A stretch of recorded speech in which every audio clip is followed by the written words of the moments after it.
anong unahin natin? 18 billion na bagong target ni Lisa Smugs. Binanggit natin ito kagabi. Inday Sara, tinatamnan ni Lisa ng kaso. Si Inday Sara muna. Bago yung 18 billion na na gustong kamkamin ni Lisa Smugs. Alright?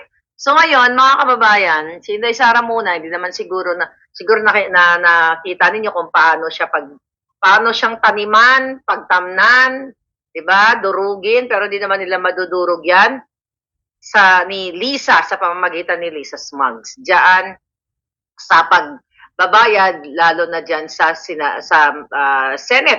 At kaya nga tinatanong natin itong si Ontiveros, magkano ang binayad sa iyo para pag magsinungaling. At may nag-comment diyan sa ating vlog kahapon na ito palang kapatid ni Ontiveros na si Jingay Ontiveros ay nagtatrabaho sa mga boytis sa kumpanya nila. Kaya sabi yung nag-comment, you have to connect the dots. So no wonder kaya naman pala si Risa Virus ay hindi na kumukundi na kay Marcos Jr. kasi nga naman partner na sila, magkakasangga na sila sa pagkamkam ng pera. Okay? Sabi ni Inday, kanina, 2 hours ago, ito ang pahayag niya patungkol sa paratang ng isang testigo sa isyong pagkuha ng bag na may lamang mga pangluthang. Okay? Ngayon, sabi ni Inday, mga kababayan, okay, Assalamualaikum. Sa kasaysayan ng Pilipinas, naging kagawian na ang pag-atake at pagbato ng sari-saring isyu laban sa Vice Presidente. Marahil sapagkat ang Vice Presidente ang tumatayong pangunahing hadlang sa mga nangangarap maging Pangulo. Hindi ko ikagugulat kung dumami pa ang mga kaso, investigasyon, testigo, paratang, atake at paninira laban sa akin sa mga susunod na araw, linggo, buwan at mga taon. Naniniwala ako na may tamang panahon para sa lahat. True. Sana ngayon na yan dahil. Panahon ngayon ng aking pagtatrabaho. Tutuparin ko ang sinumpaang tungkulin, uunahin ko ang mga tunay na suliranin, uunahin ko ang Pilipino. Yun ang sinabi ni Inday Sara. Alright. So kanina, nung ako'y nagninilay-nilay, kasi pag natutulog ako, may mga pinapakinggan ako mga audio para makatulog ka. Minsan ulan yung pinapakinggan. May ganun ba kayo? Yung mga live rainy chuchu. So minsan ganun. So pinakinggan ko yung hearing nung mga drama ni Virus. So yung tungkol doon sa nagsasabi na witness niya na nung si Inday Sara at si Pangulong Duterte ay pumunta nga daw doon sa bahay ni Apollo Quiboloy, ganyan-ganyan. You know what? Ulitin natin yung hearing na yon is talagang scripted.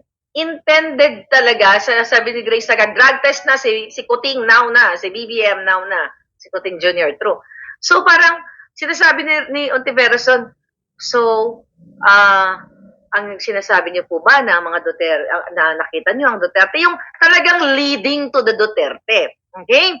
So ngayon, mga palangga, eto lang yan. Okay? Itong ginagawa kay Inday Sara, itong ginagawa kay Pangulong Duterte, again, napag-usapan na natin yan, in-expose na natin yan sa inyo bago mangyari ang lahat. At ang mangyari kay Quiboloy, although yung nangyari noong 2022, yung 2022, last year, kay Bantag, kay General Bantag, at kay Teves, it's the same pattern na pinagtatatamnan, pinagtatatamnan sila ng mga kasinungalingang ebidensya. Diba? Na hindi pa nga nililitis yung mga yun eh. Dahil tinamnan na sila. Diba? So it's the same pattern dito dito ngayon sa ginagawa kay Pangulo. It's the same pattern sa akin na nagtatanim ng kung ano-ano, gumagamit ng mga tao. So it's very Lisa Smugs. Okay? Very Lisa Smugs. So ito ang susunod na mangyayari dyan. Ito sana wag mangyari, pero posibleng mangyari. Nasusunod na mga balita ng mainstream media, okay? Yung sinasabi nilang property ni Quiboloy, kung doon sa Mindanao na yun, na kesyo kinukwento ng gardener, na kapag hindi daw nagustuhan ni Quiboloy yung kanyang landscaping, ay sinasampal siyang mga ganyan-ganyan. You know what? ang punto natin dito, gaano ba karami yung mga tauhan ni Kibuloy na parang, na mga tauhan niya doon sa kanyang property, and also yung nagkakwento na kesyo nag-work siya sa SMNI, tapos na-assign siya sa Congress, as a Senate, dadadadada. Kasi mapapansin mo yung kanilang statement, hindi siya consistent. Ang tao kasi na nakaranas, mga palangga, na naka-experience siya ng mga bagay na kinukwento niya, tuloy-tuloy yan ang kwento niya. Kasi personal knowledge niya yan eh. So sila nagbabasa. Yung kanilang affidavit, binabasa nila. Although, or okay lang yun para, may bullet lang sana. Pero kahit may bullet ka, okay, may script kang ganyan, katulad ni Kuting, mararamdaman mo yung talagang kung sincere sila. Kaso biglang tumatalon kay Inday Sara, nakita niya daw na binitbit yung baril, nilagay yung 3 baril ba yun sa bag, mga ganyan-ganyan, chuchu-chuchu. So, question is, kasi na bang mga eksperto sa baril dito? Di ba? Kung totoo man, yung sinasabi ng mga inayupak na ito na gawa-gawa for Colonel Lisa Smugs, yung mga baril ba, dapat sama-sama sila? Yung parang, ilagay mo 3 baril o 4 na baril. Hindi ba dapat ang baril iniingatan yan? Para siyang baby? Kasi baka pumutok yan eh. You know what I mean? Pag ilagay mo lang sa bag. So siguro, i-separate mong ganyan, no? Iingatan mo. So, doon pa lang na isinute daw yung baril sa bag, 3, binigay kay Duterte, may chopper. It's all very Lisa. Then Scorpion, puro mudslinging lang sila. Ngayon, bitay po. So, pera malaki yan sila kakampi, sabi ni Pukit Paro-Paro. So ngayon, mga kababayan, etong issue na ito ay matatapos din to pag natapos yun na si Lisa. Si Lisa lahat ang promotor. Bangag na bangag noon, bangag na bangag ngayon, sabi ni Romel Lopez. So yung mga biktima doon, na sinasabi ni Ontiveros ay mga taong ni-recruit nila. Kasi kung magsasalta si Ontiveros doon, mga palangga, so dito po kami para mapanagutin si Kibuloy, panagutin, hukom ba sila para panagutin? Nakapag-vlog na tayo dyan, di ba? Hukom ba si Ontiveros na parang doon talagang dapat litisin na si Kibuloy? Kaya nga sabi ko, kung gusto nilang litisin si Kibuloy, litisin nila si Robles, litisin nila lahat. Yung witness ng utak na sa talampakan, sabi ni Danny Boy Egoy. People's power na lang ang katapat niyan. So, ang punot dulo po nito ng pagtatanim ng mga ganyang kwento ay si Lisa Ahas Araneta Smugs. Dahil even ginamit, hindi lang kasi na ni Inday hindi mo, I don't know, Day, nabudol talaga tayo. Lingid sa kaalaman nating lahat actually. Okay? Na talagang bubudulin tayo. Although, alam ko na si Lisa Smugs ay talagang buwisit na buwisit sa mga Duterte. Kasi nga, hindi nga inappoint yung kanyang asawa. Kaya, inamin naman ni Pangulong Duterte yan na kaya hindi niya inappoint dahil nga, sabog sa polvoron. Timberland, February 25, rally in Cebu. Kaya nga, you go there, ha? Pag supportahan ninyo. Kaya nga, itong mga issue ni virus, okay, nila Tambalista, lahat yan sila, pati si Kuting, kasabot yan si Marcos Jr. Dahil si Kuting, nag-aarte-arte lang na kunyari, okay kayo, pero ang buwaka ng inang yan ang dahilan kung bakit tayo nagkakaganito. Hindi nyo ba nakikita, ang gobyerno natin ay sumasadsad na pabulusok papunta sa Kumunoy. Ang Pilipino ang sumasadsad. Pero sila, bumubongga ang kanilang kinabukasan ng kanilang buhay kasi sila ang kumakamkam ng pera. Katulad na lamang ng issue dyan sa People's Initiative. Diba? Ano ang issue dyan na nahuli nakita ni Amy Marcos? Yung mga insertion dyan. Okay? Insertion ng mga projects na hindi naman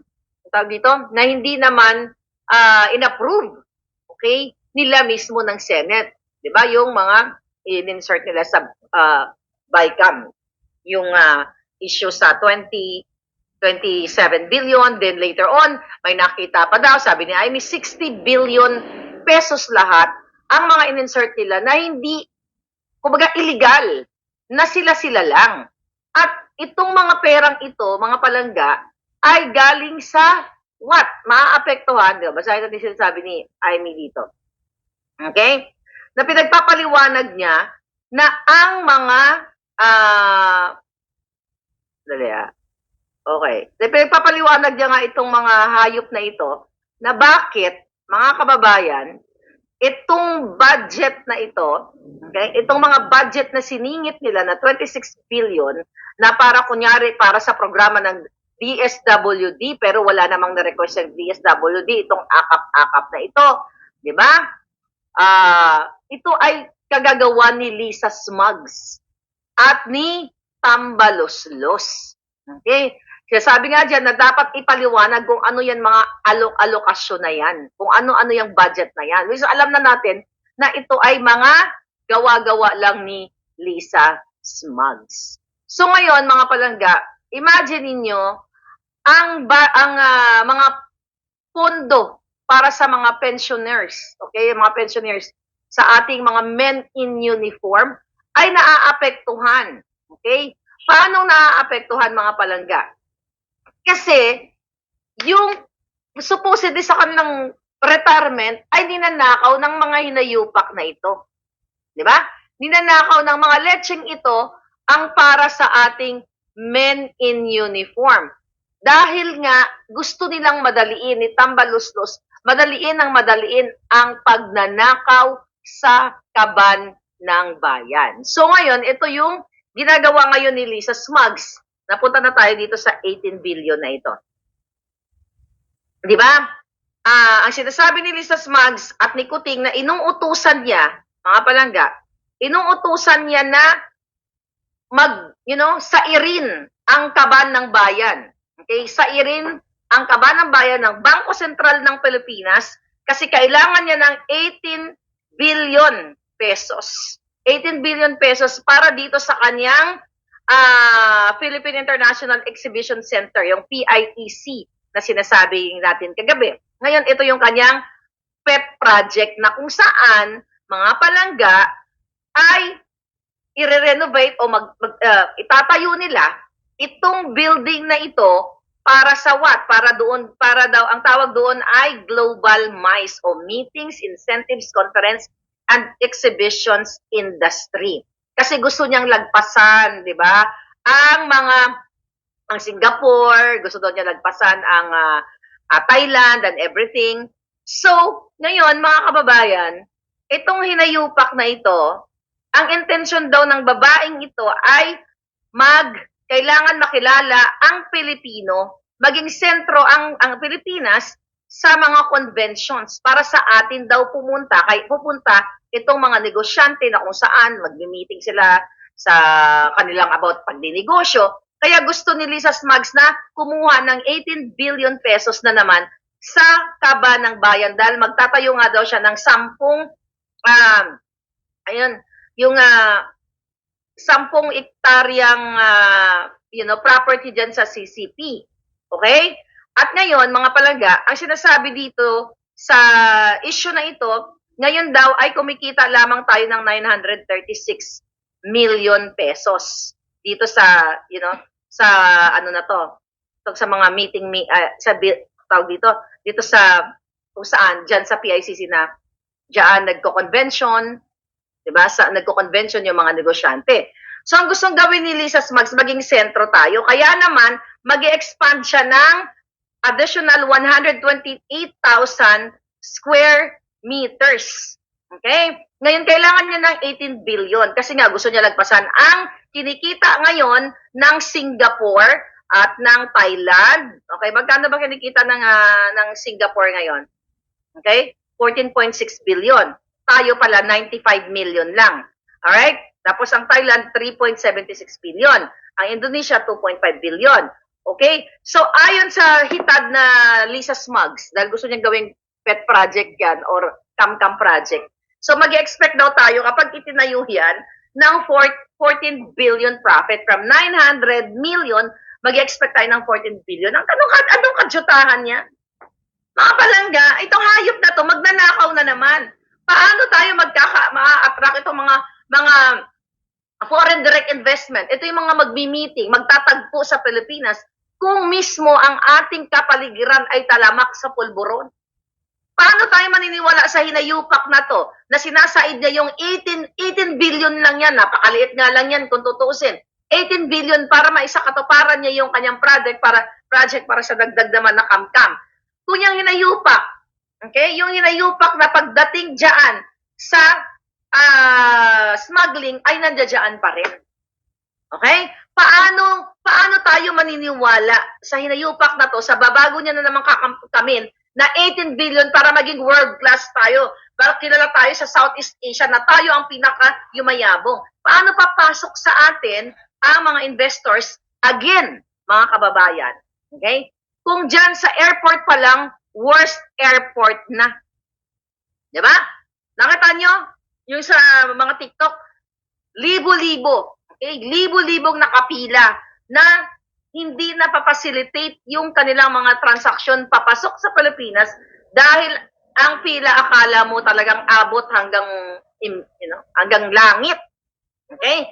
So paano papasok itong mga future investors na ito? Itong mga magbi-meeting sa Pilipinas dito through this project MICE ni Lisa. Kung ang airport pa lang ay bulok na.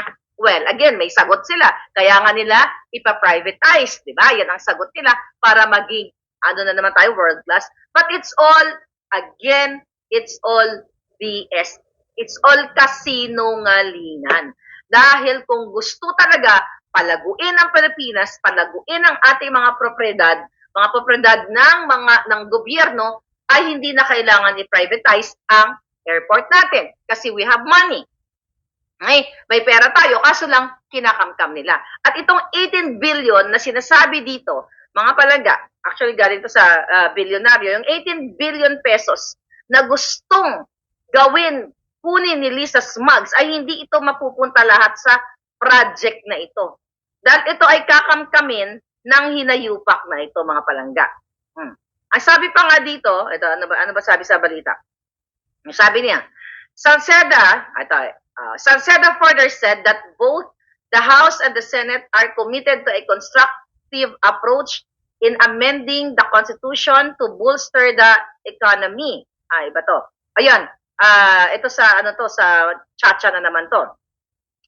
Despite potential challenges and delays, Stella Kimbo, Senior Vice President of the House Appropriation Panel, highlighted the Philippines' robust economic growth in the final quarter 2023, but expressed concern about the sluggish pace of foreign direct investment. She pointed out that despite the positive economic performance, the country lagged behind its Asian neighbors, Indonesia and Vietnam, in attracting FDI, receiving only 83.5 billion compared to Indonesia. So again, sino ba to si Salceda? Di ba? Sinasabi nila dito na madaliin na nga itong charter change na ito, itong chacha na ito. So ngayon, si Salceda, sino ba siya? Siya ang chairperson ng Committee on Ways and Means. Kung itong si Salceda na ito na sinasabi niya na kailangan makapag-attract tayo ng foreign direct investment, suportahan natin si Ahas, suportahan natin si Kuting sa kanilang magandang layunin, ito ay kasinungalingan. Dahil diyan mismo sa committee ni Salceda, pinigil o kinancel ang hearing kay Michael Ma na inappoint nila. Sino si Michael Ma? Again, smuggler. So ito magkakasabwat ito, mga palangga. Itong binabasa ko ngayon, ito yung panawagan nila Salceda na suportahan ang charter change. Okay? At suportahan daw si Kuting sa panawagan niyang pang-economic growth o pang-ekonomiya, which is yung sinasabi ng provision sa sa Jotang Gininang initiative na ito. Magkakasabot sila lahat, mga kababayan. Okay? Magkakasabot sa lahat itong pagbabago sa konstitusyon, itong pagtitira kay Sara, para nga naman si Sara mabura na sa mapa ng Pilipinas pagdating sa politika. So si Salceda, kasabwat yan ni Lisa, kasabwat yan ni Kuting. Kasi yan ang nagpapigil. Yan ang nag-cancel ng hearing doon sa smuggler na BFF nga ni Lisa Smugs o business partner. So ngayon, magdadagdag, magtatayo na naman ng panibagong project na 18 billion para daw ma-attract ang mga investors at itong ating mga kababayan, okay, mag-i-increase, okay, lalago ang revenue. Maglalago ang revenue. 'Di ba? Hindi sila totoo na sinasabi nila na gusto nilang lumago ang revenue ng Pilipinas. 18 billion. Barya lang yan. Gusto nilang lumago ang kanilang bulsa. Hindi lalago ang Pilipinas kung polboron ka pa rin, kuting. Kung ang utak mo ay bangag na bangag noon, bangag na bangag ngayon, kailangan mo pagpapolboron test. Dahil bawat ginagawa nyo, di ba? Mapunta sa airport, privatization. Recently, may article, may article nga, kababasa ko lang si Race sa Twitter, isa bilyonaryo, na pinigil siya, okay, may isa tayong kababayan na mga palaga, na nasa airport siya, ang Twitter account niya is RAYS, Race. So yata sa Twitter ko, na ano natin, yan sa Twitter, X. Habang nasa airport siya, ito couple of days ago lang to. Okay? Siya na ba si Race? But anyway, nagpo-post siya dahil pinapakita niya yung mga chaos, kaguluhan sa airport na haba ng pila. Pinigilan siya ng personnel ng airport. Sinasabi na bawal yan. Pinapadelete sa kanya. It just so happened na i-share niya na sa X o sa Twitter. So mga kababayan, eto ngayon yung gobyerno nyo dyan sa airport. Nagbibideo, di ba? Nagbibideo kasi gusto ipakita na ito na yung worst, ito na yung mas worst pa kay Abnoy. Sabi nga niya sa phone ng Malacanang, pigilin ang mga pasahero. Ang dami niyan na ipakita kung gaano ka-worst ang Pilipinas. Kasi nga gusto nilang pagtakpan ang worst ang airport sa Pilipinas. That's very Lisa Smugs. That's very kuting. Imbis na ayusin nila ang sistema, ang serbisyo. Sinosuppress. Pinapigil tayo. Bawal mag-video. Bawal ganyan. Hindi ba kung maganda, smooth sailing, maayos, maaliwalas ang airport, di ba we're very proud? O ito, pa-proud tayo sa buong mundo na ito kami. Ito kami, Pilipino, maayos kami. Kami ang pinakamaayos sa lahat. It's the same, nung katulad nung panahon ni Duterte. Na hindi naman gumanyan. Ilang beses ako umuwi nung panahon ni Duterte. Pumipila ka, pero hindi ganyan. The last time actually na umuwi ako, Duterte time. Hindi ganyan kahaba ang pila. Pero ngayon, gustong isuppress ng jutang ng Lisa Kuting Tambaluslos ang tunay na karirima-rimarim na pangyayari sa buhay natin. Mga palangga, puro sindikato, sabi ni Beng Marie. Exactly, palangga. Imagine mo, pipigilan ang mga pasahero. Ilang milyong pasahero yan pipigilan yung mga hayop na kayo, imbes na i-improve nyo ang airport, ang pagmamayari ng gobyerno. Pero ngayon, hanapan nyo ng butas, ayan, magulo ang airport, kailangan natin i-privatize. Ano ang bottom line? Pera na naman. Kikita na naman ng pera si Kuting at si Lisa Smugs. Saan pupunta ang Pilipino, mga palangga? We talk about Congress and Senate. Ayan, yung insertion ng budget, 60 billion, babawasan ang yung pension ng ating mga men in uniform and also sa Social Security. Lahat tina-target ng mga putang buwaka ng Genemis na to. Hindi ka ba magmumura everyday? Hindi ka ba magmumura? Pababayaan mo lang ba itong mga hayop na ito? Sino ang punot dulo nito? Si Marcos Jr. Kasi bangag na bangag siya. Ngayon, kung lagi natin titirahin si Lisa Smugs, which is talaga naman, dapat everyday, bangag ang buwaka ng inang mag-asawang ito, bangag na bangag sa pagkalasing sa kapangyarihan at pagkalasing sa pera ng bayan. 18 billion? Hindi pa nakontento sa travel nilang pagtatransport? Hindi pa nakontento sa PCSO? Di ba kung sa PCSO lang sila sana nagnakaw o sa Bureau of Customs, hindi mo pa mararamdaman eh. Kung kunyari nagnakaw sila ng 10 billion, no? We're just, ang liit ang baryanan sa kanila, 10 billion ninakaw nila, tapos nag-stop na sila. Di ba? Cosme, thank you palangga, you feel better. Oo, ako din putang talagang mga buwaka ng ina talaga. Gusto kung pwedeng galang masugatan ng mga utak nila sa mura ko, gagawin ko palangga eh. Kung nagnakaw yung mga yan, nung 2020, kung ang ninakaw, hindi kung nagnakaw ang mga yan, kasi nagnakaw yung mga putang inang yan. So kung nagnakaw sila, 10 bilyon, dyan sa Bureau of Customs, kunyari. Tapos stop na. Okay, Lisa, tama na yan. Tama na yung 10 billion na yan, pang-alak natin, pang-pulburo natin. Hindi na, kumbaga, makukover up yun eh. Kaya makukover up nila, hindi mararamdaman ng taong bayan na magnakaw sila ng 10 billion sa Bureau of Customs o sa kung saan mang ahensya, sa BIR, sa, wherever. Hindi mararamdaman ng taong bayan. The problem, sugapa, lango ang mga putang genemes. Ayaw tigilan ang mga budget, pati pension nyo, men in uniform.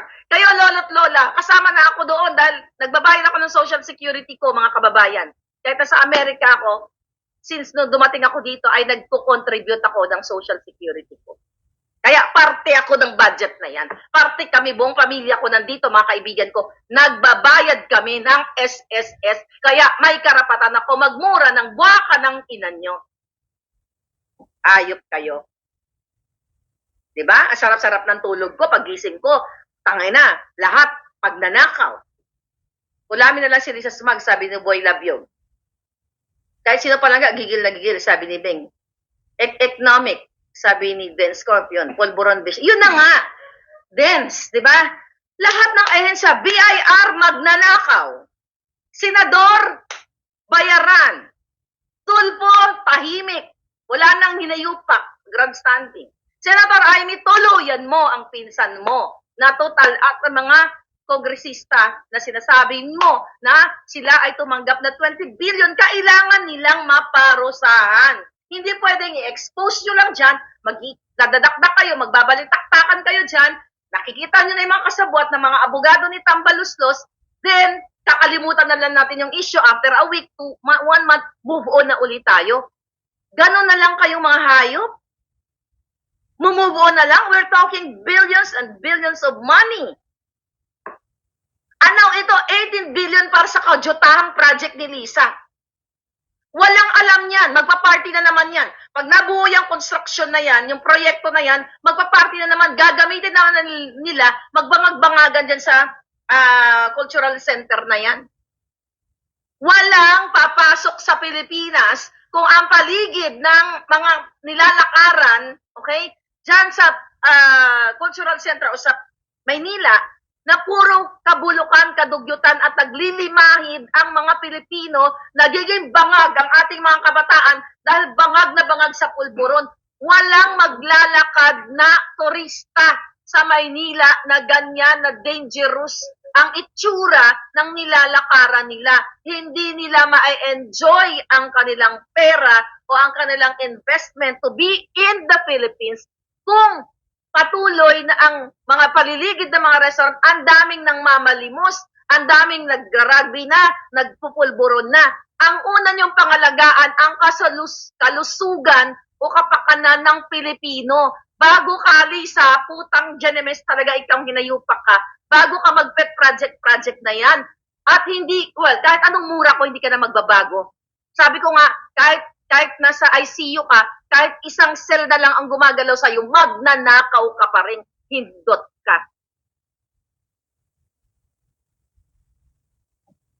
Di ba, mga palangga? Doon na lang sa issue ng kidnapping ng extraction, na ikaw ang mastermind, ayon sa ating, abangan nyo po, ang bonggang-bonggang ebidensya. Abangan nyo yan. Doon dudurug-durugin ka namin lalo, Lisa. Hindi nyo pa ito naririnig sa buong mundo, kahit sa ang mainstream media. Yung pagkatuwang ni Lisa sa extraction ng mga bata sa Turkey para kampihan ang kanyang kaibigan na si Chua. Again, sa papasok lang, nagkaroon ng dispute ang mag-asawang negosyante si Chua at ang kanyang asawa. Nagsumbong kay Lisa. Baka pwedeng gamitin ang kanyang kapangyarihan, ang kanyang koneksyon kasi during that time hindi pa siya First Lady Ahas, Pebrero pa lang. Tinawagan ni Lisa Smugs o pinakiusapan ang asawa ni Teddy Boy Locsin Jr. na si Louie. Ay, Louie, ganun-ganun pang bigaon. Para tulungan na magpasipika ng mga dokumento para ma-extract ang mga bata sa Turkey. Kaya kahit anong gawing project ng buwaka ng inang Lisang itong hayop na babaeng ito, hindi nyo dapat pinapaniwalaan at alam ko hindi kayo naniniwala. Dahil itong babaeng ito ay pinuno ng mafia, ng sindikato, ng lahat ng kabalbalan sa Pilipinas. Kaya naman gusto akong ipagurgur niyang hayop na yan. Na-report na natin yan. Nasa diary na natin yung hayop na yan. Akala ninyo? Akala ninyo kayo lang ang marunong mag-report. Mga hayop kayo. Yang babaeng yan ang punot dulo sa ikaw, Senator Amy, kailan mong salaksakin ang kipailabom ng iyong sister-in-law. Enough for this imbestiga. Aksyon ang kailangan ng Pilipino. Ang galing nyo dyan. Kayo, tambalisa. Ang galing nyong gamitin kasabwatin si Ontiveros para sukulin, para pagbintangan na si Sara ay, nakita, nagkuha ng mga baril-baril. Pero, kitang-kita na ng mata, yan, ang lilisik ng mata ko, kitang-kita na ng mata ng lahat ng Pilipino ang pambababoy ni Robles at ni Lisa Smugs, ni Lisa Ahas sa PCSO. Nga pa rin kayo, tahimik ka rin kayo, gusto nyong pagtakpan. At yung pulburong issue na yan, gustong pagtakpan ni Kuting. Hanggang ngayon, hindi siya pulburon test. Oh. Nelson, thank you Palangga. Daming Trojan horse. No, maraming bayaran. Yung nakikita ninyo, okay? Yung mga nagnangak-ngak dati na akala mo, ay para, they're not really para sa bayan. Yung ibang mga Duterte kunyari. O Duterte talaga, pero namamangka sa ahas. Okay? May nakarating sa atin, mga palangga, na pinagmamalaki pa ng asawa ni Garafil na nabayaran niya na, nabibigyan ng monthly, yung mga umaatake sa akin. Yan ang utos ni Lisa, kaya naman pala. Lahat, kunyari, nag-aaway-away, yung pala, bayad na ng gobyerno at they are part of the corruption. See that? Bayad na sila. Kaya naman pala, syempre, kung kaya mo nga mambugaw, kaya mo rin tumanggap, di ba? My God, ang mga kaluluwa nila ay naibenta na kay Satanas. Sino ang Satanas? Si Lisa. Kung ang tao ay kayang ipahamak ang mga kababaihan, ibugaw sa mga kalalakihan, kayang tumanggap ng easy money galing kay Eric. Okay? Galing sa pera ng bayan. Diba? Sa utos ng gobyernong ito. Gobyernong sindikato. Kaya magtataka kayo, bakit puro maharlika ang topic nila? That's the marching order ng PCO, Presidential Communications Office. Diba? Kung kaya nilang mangbugaw ng kababaihan, kaya nilang lumamo ng pera ng bayan, even before and now, kaya talagang magbabayad. Yan po A1 information. But we're not gonna highlight them. Basta sinasabi ko lang sa inyo, hindi tayo tutigil. Kasi pansinin nyo, kung ikaw ay para sa Pilipino, para sa kalwanan ng bayan na gusto mo magbago, tututok ka sa issue. Ano yung issue? Itong kaputahan ni Lisa. Itong kadyutahan ni Kuting. Diba? Hindi ka tututok sa isang taong nilalabanan ang mapang-aping gobyerno. Hindi ka tututok kay Maharlika at gagawa ka ng kwento na ganito, na ganyan. Diba? Gumawa kayo lahat ng kwento. Come on, bring it on. Pinagkakaperahan niyo ako. Tangina, sinasabi ko lang sa inyo mga palangga, sila ay parte ng pagnanakaw ng kabanang bayan. Pero hindi tayo tututok sa kanila, tututok tayo kay Lisa dahil bilyon ang binanakaw ng mga hayop na ito. Ito mga dugyots na bayaran, na binabayaran ni Garafil, at hawak kong ebidensya niya ni Kalbo. Ikaw, Kalbo. Isa pang Kalbo, marami silang Kalbo. Ha? Yung si Kalbo, si Rocky, ay ang hayop na yan. Bawat nilalamon ay galing sa pera ninyo. Kaya, you have to be smart. Sino ba ang kalaban dito? Si Maharlika? O ang mga hayop na nagnanakaw ng kabanang bayan? Nag-aaway-aaway pa sila. Net Fashion Arcade, thank you. Tapos yung iba, kunyari, nakikisakay sa mga eksena kunyari galit-galitan, di ba? Pero ang totoo, bayaran ng mga hinayupak. Okay? Takot sila. Di ba sinabi ko sa inyo, November pa lang? Oh, alala nyo to. Gagawin ni Lisa at ng PCO, Presidential Communications, na kakausapin ang mga nagkikriticize sa kanila, vlogger, mainstream media o lahat. Kakausapin, remember that vlog? Bago pa lumabas itong lahat ng ito. Kapag ikaw ay hindi pumayag, let's say sa mainstream ka, tatanggalin ka sa trabaho. Look at what happened to Trixie Angeles. Diba? Tinanggal sa trabaho. I think lumalaban si Attorney Trixie and that's good thing. Diba? At least nakikita natin na hindi siya suhulan ni Lisa Smugs kasi nilalabanan niya na itong buwisit na gobyernong sindikato. You know what I mean? Tignan niyo yung iba, naglalaro sila. Kasi ayaw nilang ipahalata sa mga viewers nila, mga palangga, na they are bayad. Bayad ang mga hayop na ito. Ngayon, kunyari, minsan, uy, Duterte tayo, ganito, ganito. Pero ang totoo, nilalamon nila ang para sana sa inyo. At yan ang target ni Lisa na bayaran ang mga vloggers na nagkikriticize sa kanila. Pag hindi binabayaran, pwedeng gurgurin, pwedeng tanggalan ng trabaho. Ngayon, ibig sabihin, sabi ko nung una, parang naintindihan ko, kawawa naman, hindi. Mga walang paninindigan. Walang paninindigan, ngunit para lamang sila sa bayad. Monthly daw sabi ng aking A1. Monthly ang putang ina, ang yabang mo. Ang yabang-yabang nyo. My God, ang nilalamon nyo ay galing sa kaban ng bayan. Sa bawat pagbabayad ninyo sa gobyerno. Pinapatay ninyo ang kinabukasan ng mga Pilipino. Mga hayop, di ba? Sabi ni Ignis Minokawa, parang kilala ko yung palangga. Yeah. Sabi ko, once a bugaw, always a bugaw. Once a bayaran, always a bayaran. Parang once smugs, always a smugs. Okay. Hindi kinaya ang death threat. Patangin ang death threat na yan. Takot ka sa death threat? Duwag ka. Hindi ba palangga? Duwag ka. Ako 2015 pa lang, meron na akong ganyan kaya ano sabi nyo, TTNT ako, tago ako ng tago. Ay, alangan naman ihahain ko ang aking alindog sa mga mamamatay, manggugurgur. Diba? Ikaw, ang kalaban mo, mafia. Bibigyan mo sila, ihahain mo ang alindog mo sa kanila. Padadaliin mo yung buhay mo, eto ako, gurgurin nyo ako, pang tanga lang yan. Diba? Sa talaga naman. I hate drugs. Okay. Ang mga hinayupak na to, matagal na akong TNT sa Amerika. Yun ang gusto nyo marinig sa akin? Yes. TNT talaga ako ever since nung pumunta ako sa Amerika. Tago ako ng tago.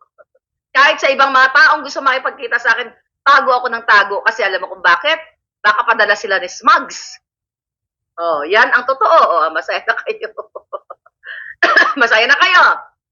Meron pa dyan mga nasaan ba ako? Oh my God. Mga kapalangga. Sipag talaga mag-vlog si Maharlika noon. 2015 pa lang. Butod ka diri. Ano ba mga katanungan? Para gusto kong malaman ninyo, mga kababayan, everyday, pinapahirapan kayo ng gobyernong ito. You have to speak up. Yun na lang ang pagpigil sa ating malayang pamamahayag, malayang pag-express, pagtutuligsa sa inyo, pagbabagsak ng inyong mga Facebook account. Kasama na ako dyan. Solid Maharlika na ako. Kawawa sila, obliged sila mag-vlog at i-content si Maharlika. Yeah! Magtataka kayo, bakit Maharlika ang topic? Ano ako, star of the night? You know what? I'm so happy. Okay na pinag-uusapan ako whether good, whether negative or positive. Pero sino ang nagdurusa dito? Ako ba? Hindi. Tapos sabi ng mga dyan, Maharlika, sagutin mo si ganito, Maharlika, sagutin mo. I don't have time, I don't watch them. Bakit ko pagtatsagaan ang mga basurang bayaran? Tunay na tapang, sabi ni Den Scarpion. I love that. TNT, tunay na tapang. Correct. Di ba? Eh kung uubusin mo lang yung oras sa lahat ng mga kasinungalingan dahil loser ang dating mo. So you have, hindi yan ang kinabuhayan ko sa Amerika, okay? Na magbasa ng mga kasinungalingan.